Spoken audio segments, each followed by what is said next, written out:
Okay, so finally एक और subject हम स्टार्ट करते हैं जो कि है हमारा इनकम टैक्स।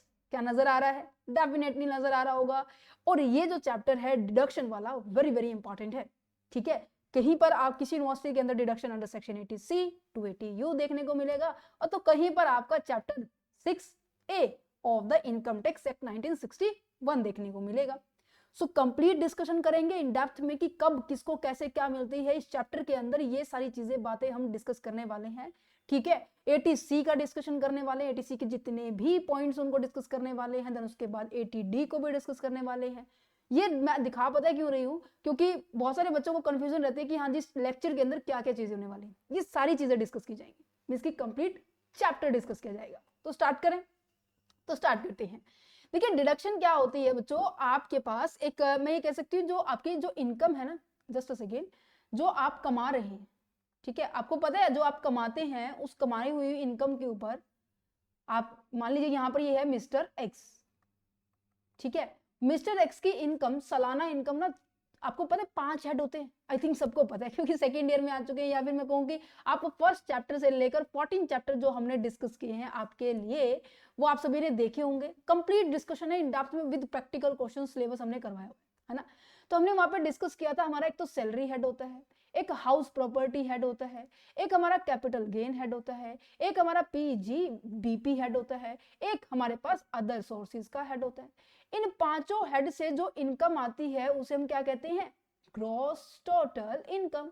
मींस की मेरी टोटल इनकम का मैंने सबको क्या कर दिया? ऐड ऑन कर दिया। कहते अच्छा, मैंने कहा कि इनका टोटल करने के बाद ना मेरे पास 10 लाख रुपए मेरे पास क्या बनी? मेरी इनकम बनी। अब आप सभी को पता है कि इंडिविजुअल के हम क्या करते हैं? स्लैब के हिसाब से टैक्स करते हैं।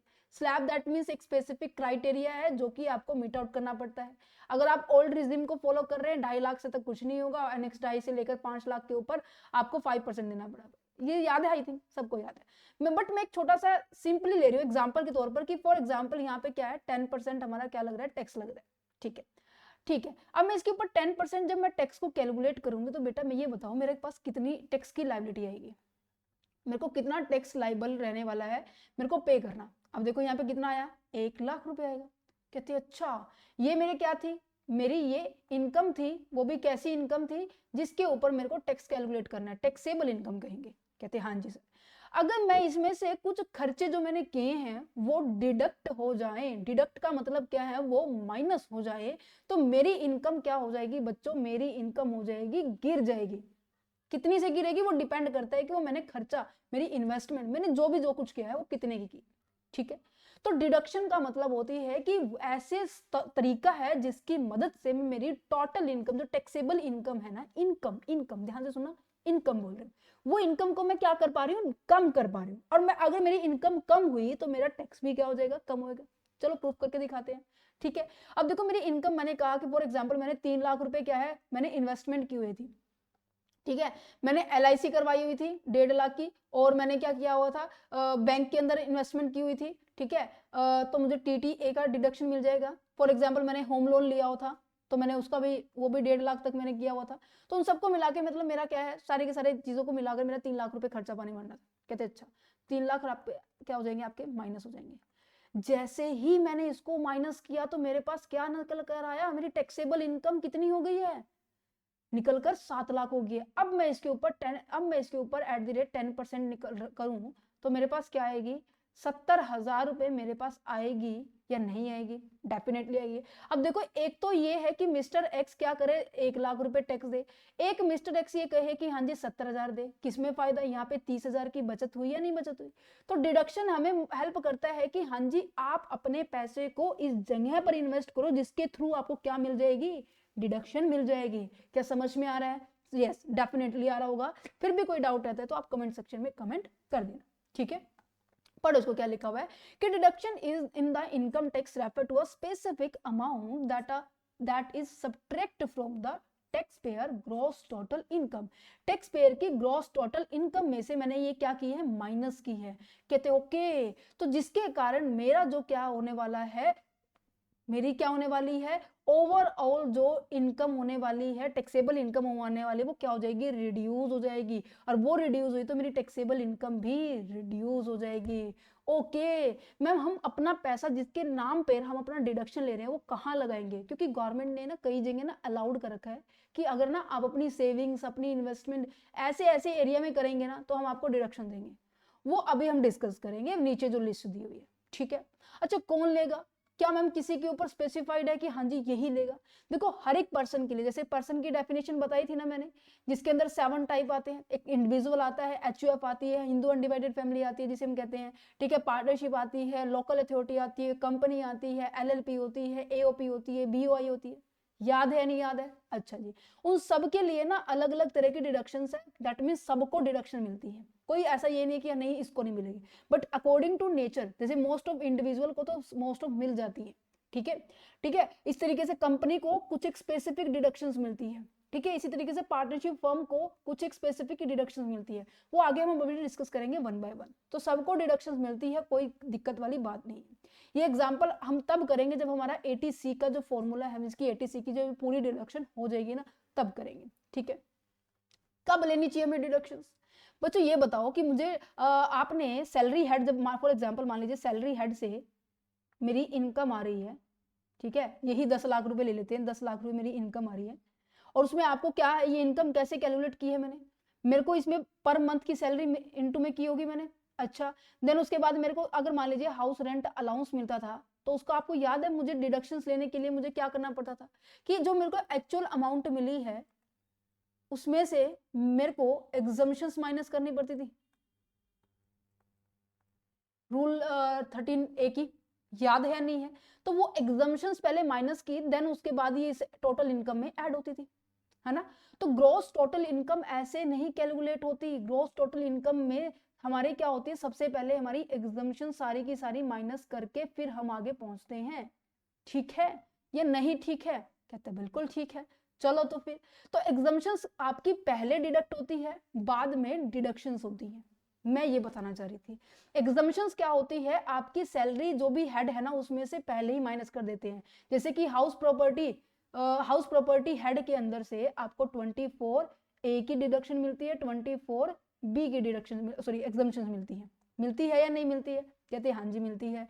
और आपकी अगर मैं बात करूं कैपिटल गेन हेड के अंदर, यहाँ पर कैपिटल गेन हेड के अंदर सेक्शन 54 के अंदर आपकी 9 से 10 तरह की एग्जम्पशंस थी। क्या आपको मिलती है? हाँ जी मिलती है। इसी तरीके से पीजीबीपी के अंदर भी एग्जम्पशन थी, अदर सोर्सेज हेड के अंदर भी एग्जम्पशंस थी। यस, तो एग्जम्पशन मिलने के बाद इसकी एग्जम्पशन जो माइनस मैं कर सकती हूँ, मैं इतने लेवल तक का ये अमाउंट मुझे माइनस करना है, करने के बाद जो ग्रॉस टोटल इनकम आएगी, देन उसके बाद मेरी डिडक्टेबल इनकम आएगी, इसकी डिडक्शन हम लेस करेंगे। ये वैसे मैं ऑलरेडी इन चीजों में भी डिस्कस कर चुकी हूँ, ये वाला चीजें मैंने ऑलरेडी डिस्कस करवाया हुआ है, ये आपके सभी हेड के अंदर है। रीड करो जल्दी से फटाफट, डू फास्ट। क्या यही प्रोसेस थी जो मैंने आपको समझाई थी कि पहले ग्रॉस टोटल इनकम, फिर एग्जम्पशन माइनस करेंगे, फिर आपकी डिडक्शंस होगी, फिर आपके पास टैक्सेबल इनकम आ जाएगी, फिर स्लैब रेट अप्लाई करेंगे, रिबेट होगा, फिर सरचार्ज होगा, फिर सेस होगा, देन उसके बाद टीडीएस होगा। कहते हैं हाँ जी, तो यही तो है कि कब मिलती है डिडक्शंस? डिडक्शंस आपको मिलती है ग्रॉस टोटल के बाद, ठीक है। बट बिफोर एग्जाम्पशंस पहले आती है, देन उसके बाद डिडक्शंस आपको मिलती है, ठीक है।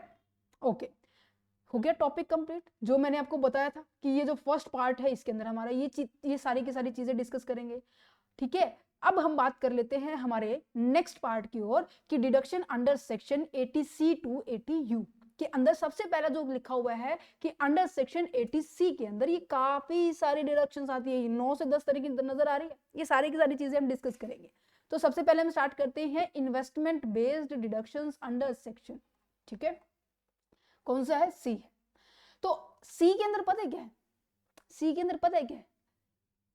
आप ऐसे मान सकते हो कि गवर्नमेंट ने जितनी भी हमारी बेसिक नीड्स होती है ना, जैसे कि मेरे को फॉर एग्जांपल मान लीजिए यहाँ पे जो मिस्टर एक्स है ना, इसने अपना LIC करवाया, ठीक है। LIC की मुझे क्या करनी पड़ेगी?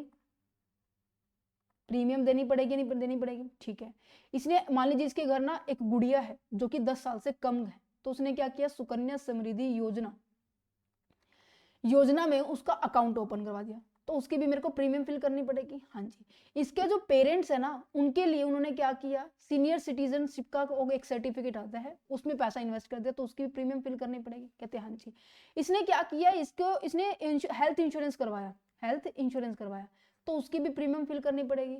उनके फिजिकली डिसेबिलिटी है तो भी क्या करनी पड़ता है। फिजिकल डिसेबिलिटी का मतलब होता है कि जो आपकी बॉडी है, ठीक है, जो आपका पूरी जो शरीर है उसमें किसी भी तरह की फिजिकली कुछ कमी आना, लिमिटेशंस आना, राइट, तो आप उसके ऊपर भी खर्चा होता है क्योंकि उसकी ट्रीटमेंट होती है।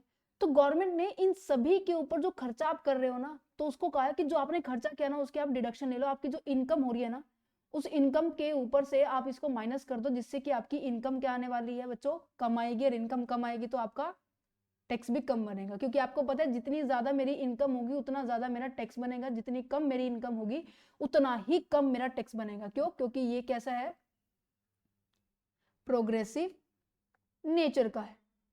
प्रोग्रेसिव नेचर दैट मीन्स जो बढ़ेगी, इनकम बढ़ेगी तो टैक्स भी बढ़ेगा, और इनकम कम होगी तो टैक्स भी कम होगा। इसके बीच में पॉजिटिव रिलेशन है, ठीक है। और हाँ, सेक्शन 80C के अंदर ना टोटल डिडक्शन मीन्स की मैक्सिमम डिडक्शन जो क्या है बच्चों, आपको 1,50,000 रुपीज की मिलेगी, ठीक है। और ये किस किस को मिलेगी? ये सबको मिलेगी, किसको छोड़ के, मींस कि हम ये कह सकते हैं कि एक पर्सन को, एक HUF को, इन 2 पर्सन को मिलेगी, बाकियों को नहीं मिलेगी। Company, LLP firms are not eligible, only and only individual and HUF इनके लिए एप्लीकेबल है। क्या आपको इतनी बात समझ में आई? समझ में आए? चलो अब इसको 1 बाय 1 डिस्कस करते हैं। सबसे पहले क्या आते हैं कि प्रोविडेंट जो फंड्स होते हैं ना, कि जब आपका एम्प्लॉयर, ठीक है, एम्प्लॉयर आपके लिए क्या कर रहा है, प्रोविडेंट फंड क्रिएट कर रहा है। जब आप रिटायरमेंट होंगे ना तो आपको पैसा मिलेगा। कहते हैं अच्छा, जिसकी अपनी इनकम में से अपनी क्या कर रहे हो आप, सेविंग्स कर रहे हो, ठीक है। उस टाइम आपको क्या दिया जा रहा है, ये जो सेविंग्स है ना, ये किसको मिलेगी, रिटायरमेंट के टाइम मिलेगी। किसको मिलेगी? एम्प्लॉय को मिलेगी। Where the both the employer and the employee क्या कर रहे हैं, कंट्रीब्यूट कर रहे हैं। कुछ ऐसे भी होते हैं जिसमें एम्प्लॉय भी खुद कंट्रीब्यूट करता है, उसकी सैलरी का, आपको पता है पूरी सैलरी कभी भी किसी को नहीं मिलती है। कहते हैं ना कट पिट के मेरी तो इतनी सैलरी है। और कट पिट के का मतलब पता है क्या होता है, कि उसमें से आपका TDS भी काटा जा रहा है, उसमें से आपका प्रोविडेंट फंड के रिगार्डिंग पैसा भी काटा जा रहा है, क्योंकि आपको at the time of the retirement आपको वो क्या की जाएगी, वो सेविंग आपको दे दी जाएगी। तो वो सेविंग भी क्या की जा रही है, गवर्नमेंट प्रमोट कर रही है कि हाँ जी तुम पैसा लगाओ, हम आपको इसमें डिडक्शंस देंगे। कितने की दोगे सर? 1.5 लाख की देंगे। अभी तो बताया सब में 1.5 लाख की इनकम, 1.5 लाख की डिडक्शंस मिलेगी। कहते ठीक है। तो एग्जाम्पल के तौर पर जैसे मान लीजिए राहुल क्या कर रहा है, कॉन्ट्रीब्यूट कर रहा है 50,000 रुपए एम्प्लॉय प्रोविडेंट फंड्स के अंदर। तो उसको ना देखो मैक्सिमम तो 1.5 लाख है। अब मिनिमम कितना इसने इन्वेस्ट किया है, 50,000। अब ये थोड़ी ना गवर्नमेंट को कहेगी नहीं नहीं आपने लिमिट पर 1.5 लाख की रखी है ना, तो हम तो 1.5 लाख लेंगे। नहीं नहीं हम तो 1.5 लाख। अरे ऐसा कहां से होने लग गया? जब आपने ही पैसा इतना इन्वेस्ट किया है तो आपको इतना ही मिलेगा। अच्छा, तो मैम अगर मैं 2 लाख रुपए इन्वेस्ट करूं तो क्या मुझे 2 लाख की मिलेगी? अरे मैंने ध्यान से तो सुनते नहीं तुम लोग। मैंने बोला मैक्सिमम इतना मिलेगा, ठीक है, और मिनिमम जो आपने इन्वेस्ट किया है उसको कंपेयर करेंगे, ठीक है। अब मैक्सिमम कितना है, 1.5 लाख। अब आपने किया 2 लाख इन्वेस्टमेंट है, तो आपको मैक्स टू मैक्स 1.5 की ही डिडक्शन मिलेगी। समझ में आया या नहीं आया? तो मैम बाकी के जो 50,000 है उसका क्या करेंगे? भाई बाकी के जो 50,000 वो टैक्सेबल हो जाएगी, और क्या हो जाएगा, टैक्सेबल इनकम में ऐड ऑन हो जाएगा। क्लियर? समझ में आया? पब्लिक प्रोविडेंट फंड भी यही होता है, ये गवर्नमेंट के द्वारा इसको ऑपरेट किया जाता है, और ये लॉन्ग टर्म इन्वेस्टमेंट होती है, मींस कि आप लंबे टाइम तक उसमें पैसा होल्ड करके रखेंगे। That means lock in period का कितना है, 15 ईयर्स है। कम से कम आपको 15 साल तक उसका पैसा उसके अंदर रखना पड़ेगा। मैम अगर विड्रॉ करवाना पड़ गया तो विड्रॉ कर सकते हो, बट आपको जरूरी है आप आधा, मतलब जरूरी क्या है कि आपको 6 साल तक उसमें पैसा कम से कम रखना होगा, और वो भी कैसा, आप आधा पैसा ही निकाल सकते हो। ध्यान से सुनना कि 15 साल तक आपकी मैक्सिमम लिमिट दी गई है। अगर इन केस इमरजेंसी आ जाए, आपको विड्रॉ करना है, तो कम से कम आपने 6 साल कंप्लीट किए, और 6 साल के अंदर जब आप निकलवाने जा रहे हो ना, तो आप केवल हाफ पैसा ही उसमें से विड्रॉ करें। ये नहीं है कि पूरा पैसा निकालेंगे, नो, नॉट अलाउड, राइट। बाकी का पैसा फिर आप एट द एंड में निकाल सकते हैं, ठीक है। ठीक है, इसमें इन्वेस्टमेंट कितना कर सकते हैं? इसमें मिनिमम इन्वेस्टमेंट जो स्टार्ट होती है वो 500 रुपए पर ईयर है, और मैक्सिमम आप कितना कर सकते हैं, 1.5 लाख, ठीक है। तो ऑब्वियस है इंटरेस्ट जो भी आप अर्न करेंगे वो क्या होगा, कंप्लीटली टैक्स फ्री होगा। ये पॉइंट है जो टैक्स फ्री होता है, कि जो आपने इन्वेस्टमेंट की, जैसे बैंक आपको लोन देता है तो आपसे इंटरेस्ट चार्ज करता है, नहीं करता, ठीक है। अब जब आप कहीं पर इन्वेस्ट कर रहे हो तो आपको भी तो इंटरेस्ट मिलता है ना, उनके ऊपर डिविडेंड मिलता है, इंटरेस्ट मिलता है। तो ये क्या होती है बच्चों, आपकी इनकम ही होती है। और ये इनकम क्या होती है, आपकी टैक्स फ्री होती है। Tax free that means ma'am इसके ऊपर कोई भी टैक्स नहीं लगेगा। कहते ओके, टैक्स नहीं लगेगा, ध्यान रखना, क्योंकि आगे जितनी भी इंटरेस्ट के थ्रू जो इनकम होगी ना उसके ऊपर टैक्स कंप्लीटली लगता है। ठीक है, ओके। प्रिया है, एक उसने इन्वेस्ट किया है 1 लाख रुपए हमारे पब्लिक प्रोविडेंट फंड के अंदर, और वो क्लेम कितना ही करेगी, 1 लाख। अब आप ये में से क्वेश्चन मत पूछना बार बार कि मैम 1 लाख लें या फिर 1.5 लाख लें। समझ में आए, मैक्सिमम 1.5 लाख ले सकते हैं, और जितना बाकी आपने 1.5 लाख से कम इन्वेस्टमेंट किया ना तो कम की ही आपको डिडक्शन मिलेगी। ठीक है, नेक्स्ट आता है national saving certificate. National saving certificate क्या है, ये भी गवर्नमेंट ने ही, इतनी सारी स्कीम है गवर्नमेंट की जिसको गवर्नमेंट प्रमोट करना चाह रही है। क्योंकि देखो फायदा पता है क्यों है, क्योंकि गवर्नमेंट क्यों प्रमोट करना चाह रही है। अब देखो आपके पास पैसा है, ठीक है, आपके पास पैसा है, आपने क्या किया, आपके बैंक में डिपॉजिट करवाया। अब बैंक में डिपॉजिट क्या आप एम करवा देते हो, भाई आपको कुछ रिटर्न मिलता हो तभी करवाते हो। कहते हाँ जी। तो बैंक ने आपके पास आपका पैसा लिया, आपके पास से चला गया, कहते हाँ जी। बैंक के पास क्या हो गया, बहुत सारा पैसा हो गया। अब बैंक क्या करेगी, इस पैसे को आगे जाके लैंड कर देगी, मींस की उधार में दे देगी, राइट, उनको लोन प्रोवाइड कर देगी। अब लोन दिया इस बैंक ने, तो बैंक की क्या हो रही है, इनकम हो रही है, तो वो इनसे इंटरेस्ट चार्ज करेगा। और जो आपको इंटरेस्ट दे रहा है फॉर एग्जांपल 5% है, तो जो चार्ज करने वाले इंटरेस्ट है ना वो 8 से 10% मिलेगा। और जो इसके बीच की जो परसेंटेज ना 3 से 5% जो है वो बैंक की इनकम है। समझ पा रहे नहीं पा रहे। तो गवर्नमेंट इसीलिए तो आपको प्रमोट करे कि आपका पैसा इंडस्ट्रियल पर्पस, कमर्शियल पर्पस, किसी ना किसी पर्पस तो यूज हो भाई। ठीक है, तो इसी वजह से काफी सारी स्कीम्स है, जैसे नेशनल सेविंग सर्टिफिकेट भी कुछ इसी तरीके का है। यहाँ पर क्या करते हैं, फिक्स इनकम आप क्या करते हो, इन्वेस्ट करते हो, और जो कि गवर्नमेंट के द्वारा इसको बैकअप किया जाता है। ठीक है, अगर जहां पर आपने इसको इन्वेस्ट किया ना, अगर कोई जिस डिपार्टमेंट में आपने इन्वेस्टमेंट किया वो पैसा नहीं दे पाई तो क्या होगा, गवर्नमेंट आपके पैसे को रिफंड करेगी। ठीक है, ये छोटी छोटी जो सेविंग्स है उनको वो क्या किया जाता है, एनकरेज किया जाता है, सिक्योर किया जाता है इन्वेस्टमेंट, क्योंकि गवर्नमेंट के द्वारा जिस चीजों को संभाला जाता है ना वो सभी की सभी चीजें वो क्या होती है, सिक्योर होती है। ओके जी, क्या मैम फिक्स इनकम आएगी, हाँ जी हाँ जी, आपको इंटरेस्ट मिलेगा। कहते ओके, और मैम इंटरेस्ट टैक्सेबल होगा, जैसे ऊपर जैसे टैक्स ऊपर तो क्या था, टैक्स फ्री था, नहीं रे अरे मैंने बताया था यहाँ पे तो क्या होने वाला है, टैक्सेबल होने वाला है। मींस की जो इनकम आप यहाँ से आपको मिली है in form of the interest, वो इनकम क्या रहने वाली है, आपकी टैक्सेबल रहने वाली है। अच्छा मैम अगर मैं इस इंटरेस्ट को भी इन्वेस्ट कर दूं तो, समझ नहीं आया क्या कहना चाह रहे हो, सुनो। मैंने कहा मैंने 1 लाख रुपए इन्वेस्ट किया था, कहते हाँ जी, ये तो प्रिंसिपल अमाउंट होगी, इसके ऊपर मुझे 10,000 रुपए इंटरेस्ट मिला, कहते अच्छा, तो टोटल मेरे पास कितना हो गया, 1,10,000 रुपए हो गया, कहते हाँ जी। अब मैं दोबारा से सारे के सारे पैसे को दोबारा से फिर इन्वेस्ट कर रहा हूँ, कहते अच्छा, तो मैम इसके ऊपर भी इनकम आएगी, 10% करेंगे। समझ में आ रही है नहीं आ रही, हाँ जी। अब 11,000 रुपए इंटरेस्ट आएगा, अब ये जो पैसा आएगा 11,000, क्या इसके ऊपर टैक्स लगेगा, कहते नहीं। जब आप री इन्वेस्ट करेंगे ना इंटरेस्ट को, उसके ऊपर आपको किसी भी तरह का टैक्स नहीं लगेगा। वो भी कौन सा है, 1,000 तो 10,000 के ऊपर जो टैक्स आया है, और 1 लाख के ऊपर जो वापस 10,000 वापस आया टैक्स, इसके ऊपर टैक्स लगेगा, इस 1,000 के ऊपर टैक्स नहीं लगेगा। समझ में आया, क्लियर है, या फिर मैं दोबारा से कर पाऊं, जल्दी से रिस्पॉन्स कीजिए। ओके हाँ जी, अब ये 11,000 दोनों का सम था ना, इसलिए मैंने इसको अलग अलग कर दिया, 10,000 एक तरफ है, 1,000 एक तरफ है, एक के ऊपर कुछ नहीं लगेगा क्योंकि इंटरेस्ट के ऊपर इंटरेस्ट है, और ये आपका प्रिंसिपल अमाउंट के ऊपर इंटरेस्ट। ठीक है, समझ में आ रहा है नहीं आ रहा, ओके जी। यहाँ पे मान लीजिए अमित ने इन्वेस्ट किया था 1.5 लाख रुपए एनएससी में, ठीक है, उसने क्लेम किया कितना, 1.5 लाख का, ठीक है। अगर ये 2 लाख करता तो भी आपको 1.5 लाख का ही क्लेम होता। ठीक है, टैक्स सेविंग फिक्स डिपॉजिट क्या होती है, फिक्स डिपॉजिट क्या होती है, एफडी जिसे हम कहते हैं ना, जिसकी 5 साल की लॉक इन पीरियड होती है। गवर्नमेंट कह रही है कि हाँ जी आप पैसा जमा करवाइए, हम आपको high rate of the interest देंगे। पता है एफडी के ऊपर ज्यादा पैसा होता है। अगर पोस्ट ऑफिस डिपार्टमेंट का अगर मैं कंपैरिजन करूं बैंक के साथ, बैंक में कम रेट होती है आपकी सेविंग के ऊपर, पोस्ट ऑफिस में इसके कंपैरिजन में ज्यादा होती है। तो सबसे अब ज्यादा से ज्यादा रुझान क्या हो रहा है, पोस्ट ऑफिस में की ओर जा रहा है। तो यहाँ पे लॉक इन पीरियड क्या है, एफडी करने का 5 साल है, और इसके ऊपर जो इंटरेस्ट अर्न करने वाले हैं वो टैक्सेबल होने वाली है। मींस कि मैम केवल प्रोविडेंट फंड के ऊपर ही इंटरेस्ट की जो इनकम थी उसके ऊपर टैक्स नहीं लगा था। हाँ जी, ठीक है, रिवाइज हो रहा है साथ साथ जो मैं पिछला रिवाइज कर रही हूँ।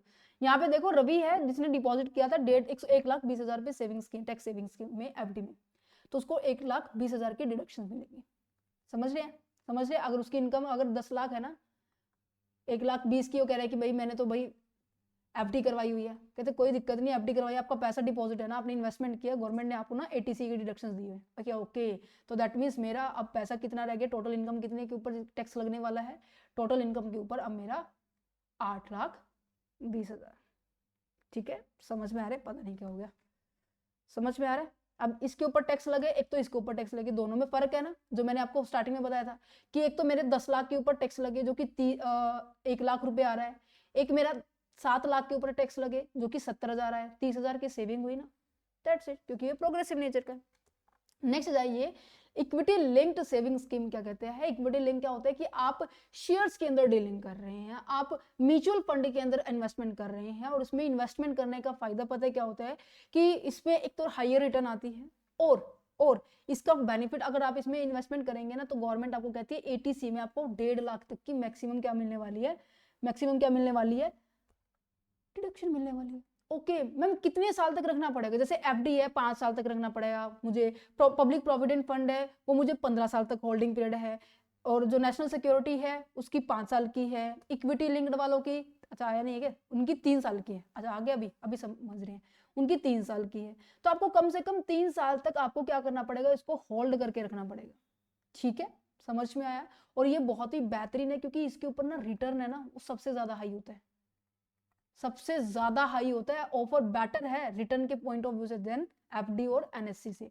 ठीक है, और यहाँ पर जो return are the taxable returns क्या होने वाले हैं, टैक्सेबल होने वाले हैं। देखो ये फंड्स क्या है, म्यूचुअल फंड्स क्या है, आपके शेयर्स के अंदर डीलिंग होती है। ठीक है, एक हब होता है जहां पर ये क्या किया जाता है, आपका पैसा कलेक्ट होगा और यहाँ पे जो एक मैनेजर बैठा है ये आपके पैसे को इस जगह पर इन्वेस्ट करेगा जहां पर रिटर्न हाइयर आता हो।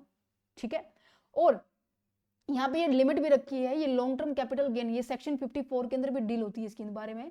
अगर आपको यहाँ से कोई गेन हो रहा है, ठीक है, कोई भी गेन हो रहा है, अगर वो गेन 1,25,000 1,25,000 से, मान लीजिए मेरे को, मान लीजिए मैंने कहा कि मैंने 10 लाख 10 नहीं कहूंगी, मैंने 5 लाख रुपए इन्वेस्ट किए थे और उस 5 लाख के ऊपर ना मेरा इंटरेस्ट है ना, जो इनकम आ रही है वो 1,25,000 है या इससे कम है, तो गवर्नमेंट कह रही है कोई टैक्स नहीं लगेगा, 1% भी टैक्स नहीं लगेगा आपकी इस वाली इनकम के ऊपर। ठीक है, क्योंकि अभी तक हम क्या कर रहे हैं, जो मेरे रिटर्न आ रहे हैं, जो मेरी इंटरेस्ट की इनकम आ रही है उसके ऊपर मैं टैक्स लगा रही हूँ, नहीं लगा रही हूँ, कहते हैं हाँ जी लगा रहे हो। अब यहाँ पे ना रिटर्न के ऊपर भी टैक्स लगेगा या नहीं लगेगा ना, उसकी लिमिट बताई जा रही है। ठीक है, अब मैंने कहा कि मैंने पैसे इन्वेस्ट किए, ये मेरी प्रिंसिपल अमाउंट थी, ये मेरी प्रिंसिपल अमाउंट थी, और जो इसके ऊपर ये आ रहा है ये मेरे पास क्या है, रिटर्न है, ये मेरे पास इंटरेस्ट है। अगर रिटर्न की जो अमाउंट है 1,25,000 तक ही है अप टू, तो मेरा कोई भी टैक्स नहीं लगेगा, इसके ऊपर मैं कोई भी टैक्स की अमाउंट पे नहीं करूंगी।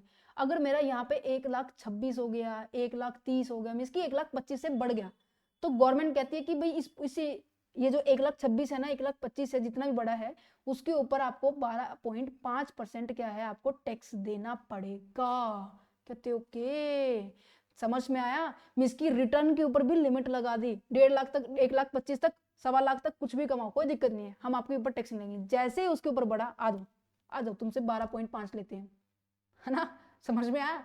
अच्छा जी, नेक्स्ट जाते हैं, tuition fees for the childrens की जो ट्यूशन फीस होती है ना, जैसे ट्यूशन फीस ये नहीं है कि आप स्कूल के बाद जो आप होम ट्यूशन जाते हैं वो बात नहीं कर रहे हैं, नहीं, वो बात कर रहे हैं कि आपकी एजुकेशन के ऊपर जितना भी खर्चा पानी हो रहा है उसके बारे में बात की जा रही है। एजुकेशन इन द सेंस कि आप स्कूल में, कॉलेजेस में, यूनिवर्सिटीज के अंदर पढ़ाई करने के लिए जा रहे हैं, वहां पे खर्चा होता है, तो वहां की जो फीस होती है वो अप टू 2 चिल्ड्रंस तक क्या होती है, फ्री होती है। ठीक है, समझ में आया। और दूसरा ये नहीं है कि आप किसी प्राइवेट सेक्टर में अपनी कोचिंग ले रहे हैं या फिर किसी अदर जो पॉइंट्स हैं वो नहीं होने वाला, पार्ट टाइम कोर्स नहीं होने वाला, regular full time education session आपको लेना होगा। इंडिया के अंदर किसी भी एरिया में है तो आपको उसकी फीस की डिडक्शन मिल सकती है, वो भी अप टू 1,50,000। क्या इतनी समझ में आई? कहते हाँ जी बिल्कुल आ रही। देखो जैसे कि एग्जाम्पल के तौर पर सुरेश है जिसने अपने बच्चों की जो एजुकेशन के ऊपर खर्चा ना 80,000 की है पूरे साल में। ठीक है, ठीक है, पूरे साल में 80,000 रुपये किया। अभी एक बच्चे का है चाहे 2 बच्चे का, ये पूरा मिल जाएगा, कोई दिक्कत नहीं। अगर ये 3 बच्चों का है तो क्या कहेंगी सरकार कि भाई 2 बच्चों का खर्चा करके कैलकुलेट करके बता दो, 80,000 में से माइनस कर देंगे, वो आपको डिडक्शन मिल जाएगी। 3 का अलाउड नहीं है, 2 का अलाउड है, point be noted. Okay okay, next आता है principal repayment of the home loan.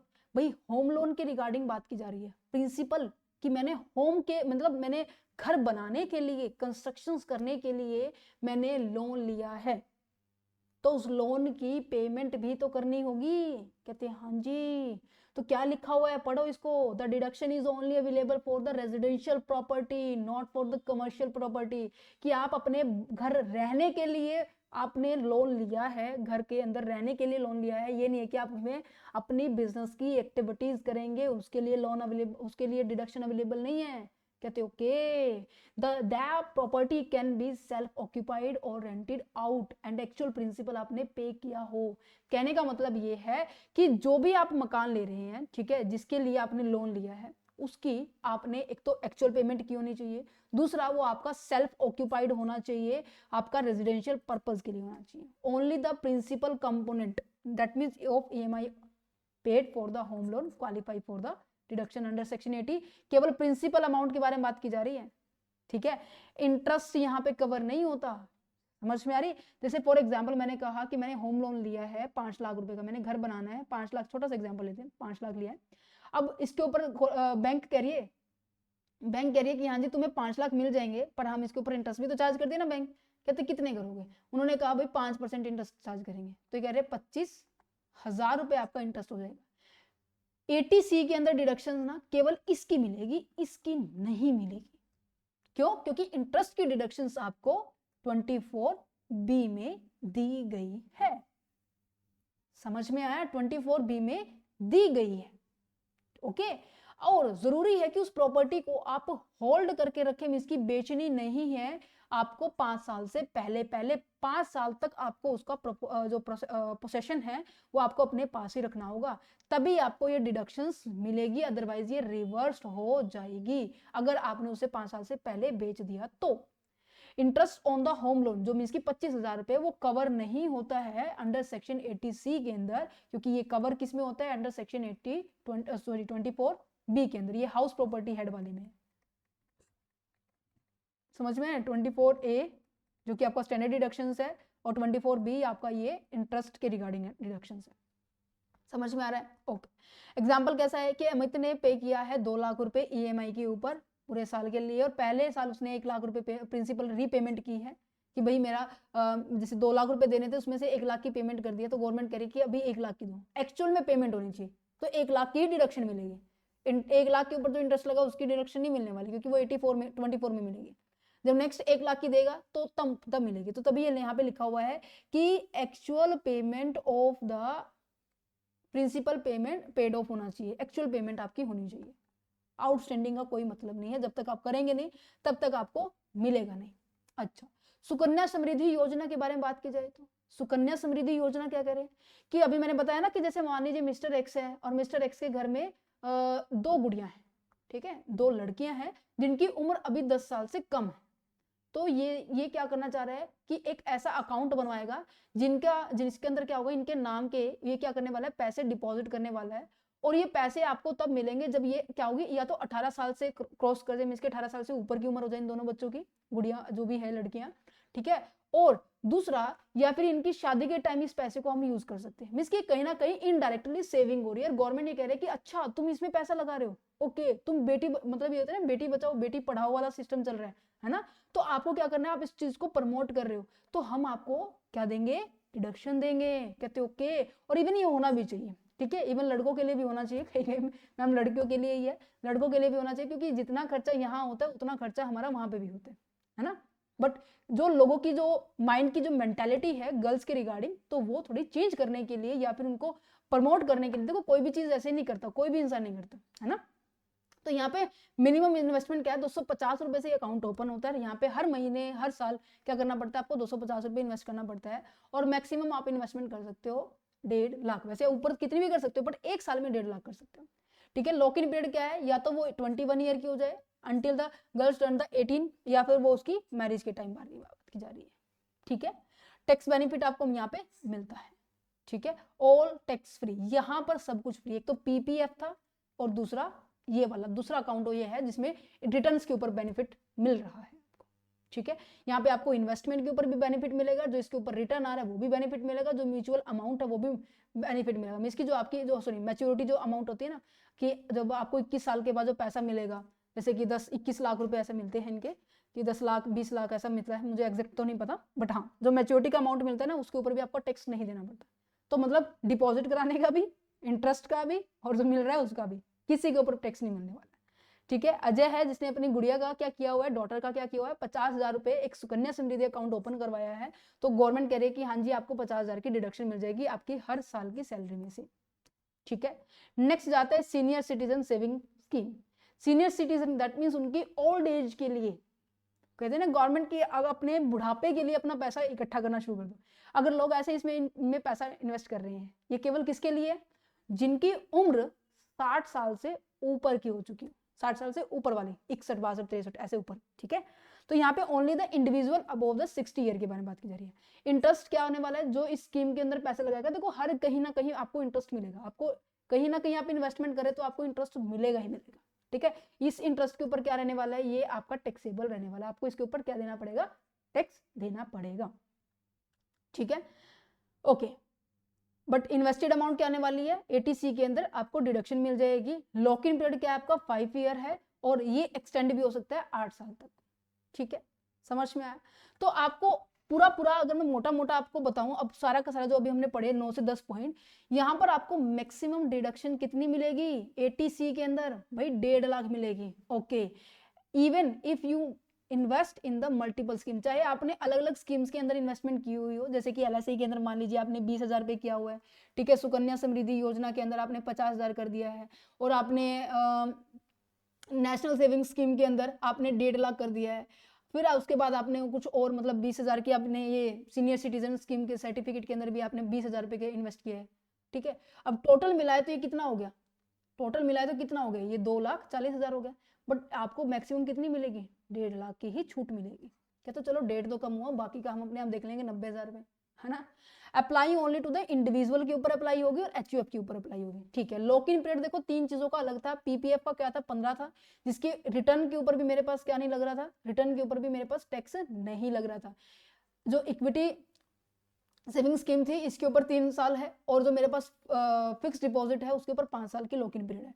इसके साथ साथ मेरे पास जो सुकन्या समृद्धि योजना थी उसके ऊपर भी रिटर्न के ऊपर कोई भी टैक्स नहीं लग रहा था, बाकी सभी के ऊपर मेरे ऊपर टैक्स लग रहा था रिटर्न के ऊपर।